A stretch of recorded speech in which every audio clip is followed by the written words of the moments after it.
Good morning.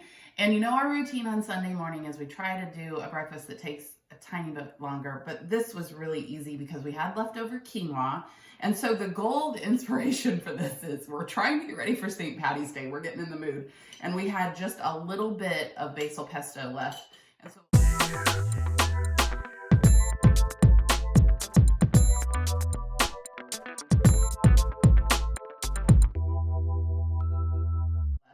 And so what we did is we threw the basil pesto with the leftover quinoa. So I made extra last night when we did that quinoa salad. And so we threw that together so it was already made. We sauteed some mushrooms, onions, and we had a little bit of kale left. And then we poached an egg. And so this is a pesto quinoa bowl. Gonna put our egg on there. I know some of you are thinking, Krista, you're killing me right now. But we've got the runny yolk. Now you could use an avocado for this, but we have leftover guac. So we're gonna add a spoonful of guac and some chopped walnuts. And then there is red pepper flakes in it, but you know, we like a little kick, so we're gonna throw some more on it. So there you go, easy peasy breakfast. It's really delicious. And we will see you later. Everybody, we're back for dinner. So actually for lunch today, you know our routine by now. It was come home from church and clean out the fridge. We had a wide variety of leftovers to choose from. So we just had, it was leftover central for lunch.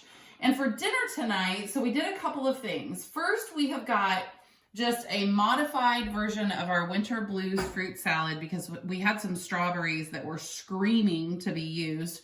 And then of course we had oranges and red onion on hand. So we put that together with the dressing that is basically just orange juice, honey, a little bit of olive oil. And so because we have sriracha or the Russian dressing left with sriracha in it that I love, the cod Reubens are going to make a repeat performance. And I'll be honest, I intentionally made enough cod so that we would have leftovers of those. So we're trying a new recipe tonight. So this is, we were really intrigued by the idea of doing roasted cauliflower with dates and some kind of nut. And so what we did was we roasted some cauliflower with salt, pepper, and ground cumin. And then we actually made some kale chips as well. That just had salt, pepper, and olive oil. And we roasted all of that. So that's what's in this bowl. Then we're gonna throw in, this is about 4 dates. And then we have got some pecans, just some chopped pecans to put in there.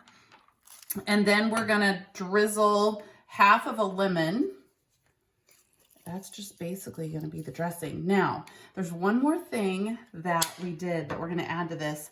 If you have never roasted a whole bulb of garlic like this kind of changed our lives. So all you have to do is cut the top off, and we drizzled a little olive oil, and then we just stuck it on the pan with the vegetables while we roast it. So then after you roast it and you let it cool a little, the garlic cloves just kind of squeeze right out. And yes, they're a little warm. But then for this recipe, we're just gonna chop up the garlic and add it in with everything else. And so it's gonna give it this awesome roasted garlic flavor. So that is a new recipe that we're gonna try. So stay tuned. We'll let you know tomorrow how it is and if it's website worthy. And have a great night. We'll see you tomorrow.